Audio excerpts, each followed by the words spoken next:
겠습니다. 우리 말씀 함께 나눌 말씀은 느헤미야 우리 1장 1절에서 5절까지의 말씀입니다.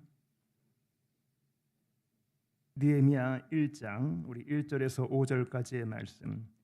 제가 가진 성경 구약 727면쯤에 있습니다.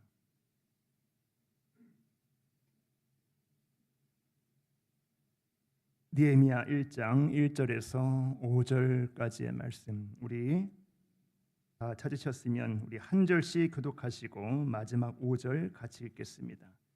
하가랴의 아들 느헤미야의 말이라. 아닥사스다 왕 제20년 기슬로월에 내가 수상궁에 있는 데에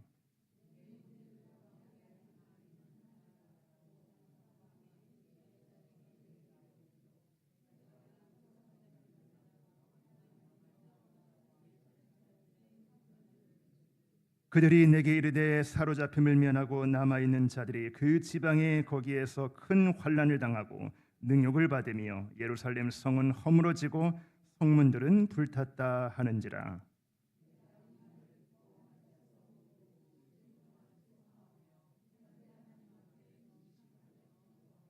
함께합니다. 이르되 하늘의 하나님 여호와 크고 두려우신 하나님이여, 주를 사랑하고 주의 계명을 지키는 자에게 언약을 지키시며 긍휼을 베푸시는 주여 간구하나이다. 아멘.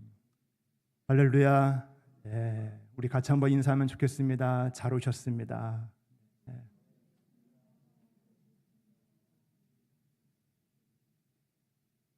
우리 한여름을 잘 보내고 계시죠? 네, 한여름과 동시에 또 가을을 어느덧 맞이하고 있는 것 같습니다. 오늘 이 밤에도 우리의 마음과 정성을 다하여 기도할 때에 하나님의 손이 우리의 기도를 도우시고 함께 하시는 은혜가 있기를 원합니다. 우리 성도님들이 어려운 상황 속에서 후원해 주시고 또한 기도해 주셔서 영아 유치부서부터 우리 청년부에 이르기까지 지난주에 청년부 수련회를 했는데 잘 마쳤습니다. 기도해 주셔서 감사드리고, 또 제가 어린이부와 청년부를 맡게 되었는데 또 이번에 청년부는 수련회를 하기 전에 기도원을 다녀왔습니다. 청계산 아세요? 네. 청계산 기도원에 갔다 왔는데 우리 청년들이 그래도 열심히 기도를 했습니다. 제 뒤에서 살짝 조는 줄 알았는데 발동발동 열심히 기도하고 또 그 가운데 잘 갔다 왔습니다. 늘 우리의 삶에 중요한 것이 있다면 기도가 아닐까 싶습니다. 기도의 자리에서 특별히 하나님께 우리의 삶을 드릴 수 있는 이 기도가 우리의 삶의 지경을 만들 뿐만 아니라 우리의 삶에 보이지 않는 크고 작은 일들을 영향을 주고 우리가 그 기도의 정서 안에서 살아가는 그의 삶이 바로 이 그리스도인의 삶이 아닐까 싶습니다. 1960년 케냐에서 있었던 일입니다. 이때에 마우 폭동이 일어났습니다. 이때에 선교사님이 많이 퇴출을 당하기도 하고 사회 위협을 당하기도 했죠. 한 선교사님이 이 마우 지역을 지나가다가 그만 이 차가 고장이 나서 쓰게 되었습니다. 밤이 되자 고치지 못하고 시동도 걸리지 않고 계속 전전긍긍하다가 아침까지 시간을 보내게 되었습니다. 어떻게 되다 보니까 그 위험 지역에 하루를 지내는 것이 얼마나 위험했겠습니까? 기도하고 말씀하고 그런 가운데 가까스로 아침에 시동이 걸려가지고 이동을 하게 되었습니다. 때마침 그 근방에 아는 교회 목사님에 들려서 이런저런 이야기를 하고 있었습니다. 이때에 저 바깥에서 한 통곡하는 그러한 소리가 들렸습니다. 그래서 이게 무슨 소리인가 나가게 되었는데 험하게 생긴 한 분이 그 지역의 주민이겠죠. 험하게 생긴 사람이 통곡을 하면서 절규하는 것입니다. 왜 그런가 좌초지종 들어보니까 어젯밤에 한 지역에 차가 있었는데 이 험하게 생긴 사람 그의 동료들이 이 연장과 또 여러 가지 흉기를 들고 이 차를 부수려고 작정을 했다는 것입니다. 이 험하게 생긴 사람과 몇몇 이 동료들이 있는데 이 사람들은 이 마우 폭동에 가담한 자들이에요. 지나가다가 차가 딱 발견돼 가지고 잘 됐다. 이 차 또한 우리가 다 완전 부숴버리고 그 안에 있는 사람들 해하려고 그런 작정을 했습니다. 그런데 그 차에 부수기 위해서 가까이 갔는데 그 차에 거인들이 있었다라는 것이에요. 깜짝 놀라서 생전 처음 보는 이 거인들이 그 차를 보호하고 있었다라는 것입니다. 너무 생전 처음 보는 일이어가지고 기겁을 해가지고 그 흉악범들이 너무 놀래가지고 도망을 갔다라는 거죠.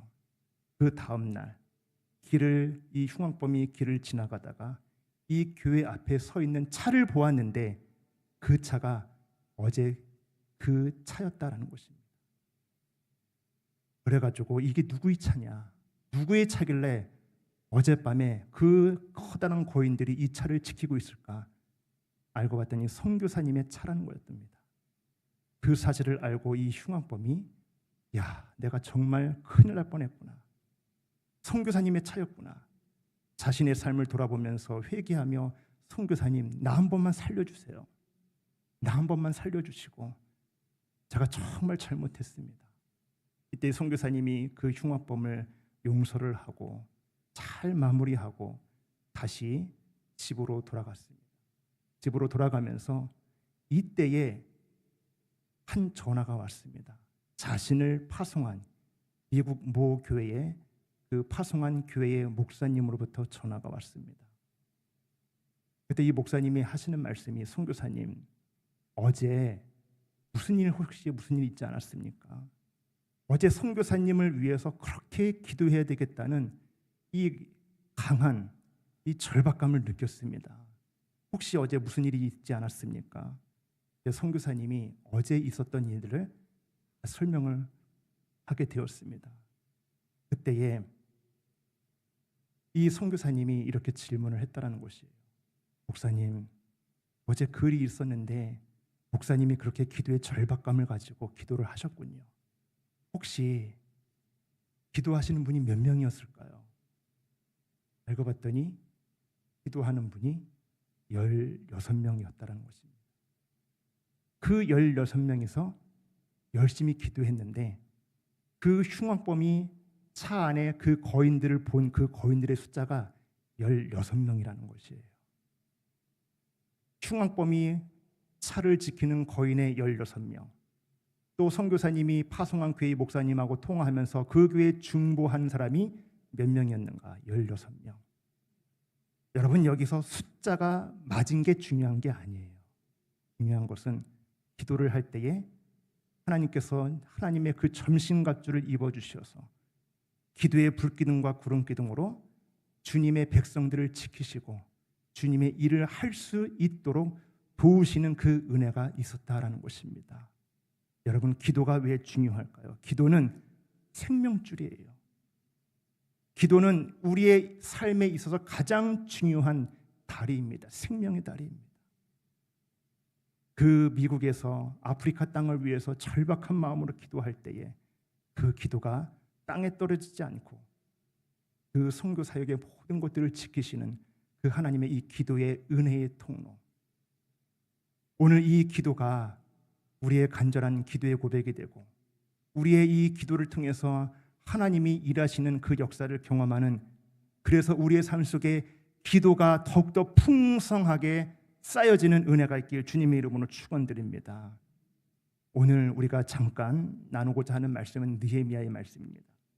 느헤미야 말씀인데 우리가 이 느헤미야의 말씀을 통해서 살펴보길 원하는 것은, 첫 번째는 예루살렘의 성은 무너질지라도 기도하는 사람의 무릎은 무너지지 않았다라는 사실이에요. 예루살렘의 성은 무너졌습니다. 그러나 기도하는 사람의 무릎은 무너지지 않았다. 느헤미야가 수상궁에서 하나님으로부터 예루살렘의 소식을 듣습니다. 예루살렘 성은 무너지고 성문은 불탄 소식이죠. 자, 그런데 4절에 보니까 이때 느헤미야가 어떻게 했죠? 하나님 앞에, 4절에 보니까 하나님 앞에 금식하며 기도하여 하나님 앞에 기도합니다. 예루살렘 성은 분명히 무너졌지만 느헤미야의 기도는 무너지지 않았다라는 것이에요. 이것이 얼마나 우리에게 힘과 용기와 소망이 되는지 모르겠습니다. 예루살렘 성은 무너질지라도 기도의 이 믿음의 사람의 기도는 무너지지 않고 오히려 더 그 기도의 무릎은 강건해지고 간절해지고 살아있는 기도였다라는 것이에요. 여러분, 삶이 무너져도요, 기도의 무릎이 무너지지 않으면 됩니다. 삶에 고난이 있고 위기가 있어도 여러분, 우리의 인생은 항상 위기입니다. 위기의 시간이 흐를수록 위기의 주기가 더욱더 짧아진다는 것이죠. 삶이 무너져도 기도의 무릎은 무너지지 않는 것이 중요해요. 그러나 그 반대입니다. 반대가 문제예요. 어느 정도 먹고 사는 문제가 해결됩니다. 삶은 그런 대로 괜찮아요. 특별히 어려운 문제가 없습니다. 그런데 기도의 무릎이 부실하다는 것이, 이거야말로 가장 큰 우리의 신앙의 빨간불이 아니겠습니까? 그러나 비록 우리의 삶이 무너질지라도, 깨어질지라도, 쓰러지는 부분이 있을지라도 그 한복판에 기도의 무릎이 주님께 살아있다면 그의 삶은 고난이 있어도 소망이요, 위기가 있어도 길을 보게 되는 그 은혜가 있을 줄 믿습니다. 우리의 삶 속에 얼마나 참 쓰러진 영역이 많이 있습니다. 무너진 삶의 영역들이 얼마나 많은지 몰라요. 가정에 힘듦과 어려움과 눈물이 있는 가정들이 얼마나 있는지 모르겠습니다. 점점 깨지는 가정들이 많이 있습니다. 상실과 깨짐 속에 있는 가정들이 너무나 많습니다. 경제적으로 파산한 사람도 많이 있고요. 특별히 육적으로, 육신적으로 굉장히 아프고 힘드신 분이 많이 있습니다. 우리 목동중학교에 특별히 정말로 이 아프신 분들 있는데, 어디 교회나 마찬가지죠. 정말 아프신 분들 많이 있습니다. 항암 치료하시는 분들, 또 오늘도 수술하신 분들도 있고요. 수술 이후에 회복하시는 분도 있고, 여러 상황 속에 있습니다. 육적으로 정말로 병적으로 힘들고 어려운 분들, 우리의 삶에 눈물이 많이 있다는 것이죠. 여러분, 그런데 중요한 것은 그 한복판에 하나님을 향한 기도의 무릎이 살아있다면 하나님께서 아픔 가운데에, 눈물 가운데에 주께서 우리의 손을 붙들어 주시고 그 속에서 하나님의 일하심을 경험할 수 있는, 하나님이 채워주시는 그 은혜가 있을 줄 믿습니다. 오늘 이 밤에도 우리의 삶 속에 무엇이 무너졌을까? 그냥 내 삶은 괜찮은데, 잘 나가는데, 뭐 특별한 문제가 없는데 우리의 기도의 생활은 어떠한가? 특별히 어디가 많이 무너졌을까요? 내 마음이 무너졌습니다. 닫혀진 마음들이 많이 있다는 것이에요.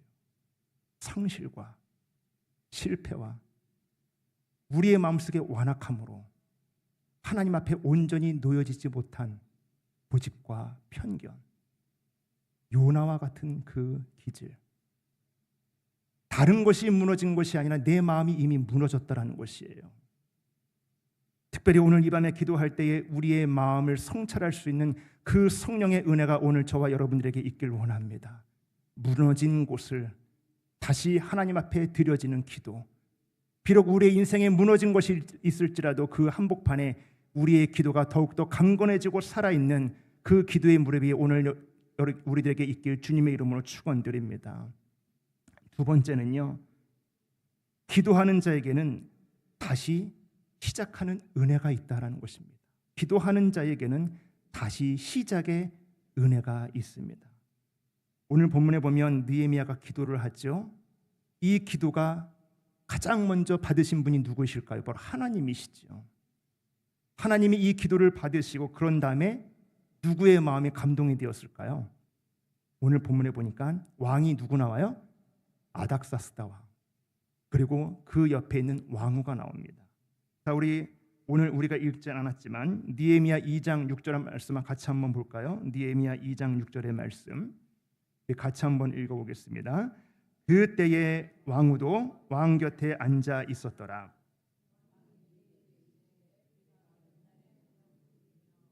어느 때에 돌아오겠느냐 하고 왕이 나를 보내기를 좋게 여기시기로 내가 기한을 정하고. 아멘. 굉장히 중요한 자리인과 동시에 느헤미야가 말 실수 한번 잘못하면 그냥 아웃되는 그러한 분위기입니다. 자, 이 중요한 자리에 왕만 있는 것이 아니라 누가 또 있어요? 또 이때 같이 또 이렇게 왕비와 같이 듀엣으로 있는 거예요. 자, 이때에 어떠한 상황이 일어나고 있는가? 기도의 물결이 일어나고 있는 것입니다. 하나님이 받으시고 아닥사스다 왕과 그 왕후의 마음을 하나님께서 감동시키셔서 느헤미야가 본국으로 돌아가서 일을 착수할 수 있게끔 하나님께서 이 기도의 물결을 심령들마다 일으켜 주시고 있는 것이에요. 여러분, 기도할 때에 제일 먼저 하나님께서 사람의 마음을 움직이십니다. 여러분, 이 아닥사스다의 왕의 마음, 권위와 힘과 자기 중심적인 이 왕, 세속 권력을 상징하는 이 아닥사스다 왕, 그 마음에 감동이 온 것이에요. 다시 생각할 수 있는 그 은혜를 하나님께서 심어주십니다. 그런데 더욱더 옆에 있는 왕후도 왕의 그 의견에 같이 의견을 합류하면서 느헤미야의 말을 들어가게 해요. 하나님께서는 기도하는 자를 통해서 사람의 마음을 먼저 움직이십니다. 그런 다음에 하나님께서는 기도할 때에 상황과 환경을 만들어 가신다라는 거예요. 자, 여러분, 우리가 느헤미야 2장 7절에서 9절에 보니까 느헤미야 2장 7절에서 9절을 보니까 반복되는 단어가 나옵니다. 뭐가 나올까요? 조서라는 단어가 나와요. 왕의 조서, 살림 감독의 조서, 아삽의 조서. 누구누구에게 조서를 내리고, 이 조서라는 말이 등장을 합니다. 무슨 말일까요? 느헤미야가 본국으로 돌아가서 그 성벽을 건축할 수 있게끔 공식적인 허가 명령을 내린 것이에요. 이 조서 하나 있으면 모든 것이 다 패스입니다. 그런데 중요한 것은 그냥 허락하는 것뿐만 아니라 오히려 느헤미야에게 물자와 여러 가지를 준비하게 하고 도움의 손길을 베푸십니다. 자, 우리가 8절에 보니까 우리 같이 한번 읽어볼까요? 8절입니다. 같이 한번 읽어보겠습니다. 시작. 또 왕의 살림감독 아삽에게 조서를 내리사 그가 성전에 속한 영문의 문과 성곽과 내가 들어갈 집을 위하여 들보로 쓸 제목을 내게 주게 하옵소서 하매 내 하나님의 손이 나를 도우심으로. 아멘. 여기까지. 하나님의 선하신 손이 났다. 여러분, 이것이 은혜가 아니고 무엇이겠습니까? 느헤미야는 무너진 예루살렘의 소식을 듣고 사람을 모으지 않았어요. 장비와 물자를 준비하지 않았습니다. 가장 먼저 한 일은 하나님께 엎드려 간구했던 것이죠. 여러분, 이것이 가장 중요한 원리입니다. 기도가 먼저라는 것이죠. 기도가 다시 시작하는 은혜라는 것입니다. 내 힘으로 시작할 수가 없어요. 내 힘으로 시작하는 것은 작심삼일입니다. 쉽게 좌절할 수 있고 쉽게 포기할 수 있는 것이죠. 그러나 하나님께서 시작하게 하시면 하나님께서 도우실 뿐만 아니라 하나님께서 공급하시고 책임져 주시는 은혜가 있을 줄 믿습니다. 하나님의 선한 손이 나를 도움으로. 오늘 이 밤에 하나님의 선한 손을 붙들고 기도하는 이 밤이 되기를 원합니다. 하나님, 주님의 그 선한 손이 우리의 기도의 제목을 붙들어 주시고 우리의 가정과 우리의 일터와 우리의 생활의 현장 가운데에 하나님의 손에 선한 손의 역사가 나타나는 이 밤이 되게 도와 주시옵소서. 하나님이 시작하시면 된다는 것이에요. 자, 그런데 오늘 말씀에 참 중요한 단어가 나옵니다. 어떠한 단어냐면은 바로 회개라는 단어예요. 언약이라는 단어입니다. 왜 느헤미야가 지금과 같은 상황 속에서 급하고 정말 이 어수선한 분위기 속에서 왜 굳이 회개라는 단어를 언급하고 있을까?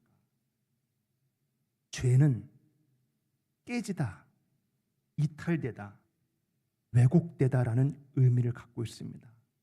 방향을 잃어버리고 관계가 깨지고 이탈되는 것이죠. 왜곡되는 것을 그러한 이미지를 담고 있습니다. 이 회개를 담아내는, 이 죄를 담아내는 회개, 그렇다면 회개는 무엇인가? 회개는 깨어진 것을 다시 잇는 것입니다. 깨어진 것을 다시 회복하고 왜곡된 것을 바로 잡는 것, 방향이 이탈된 것을 바로 세우는 것이 회개의 의미예요.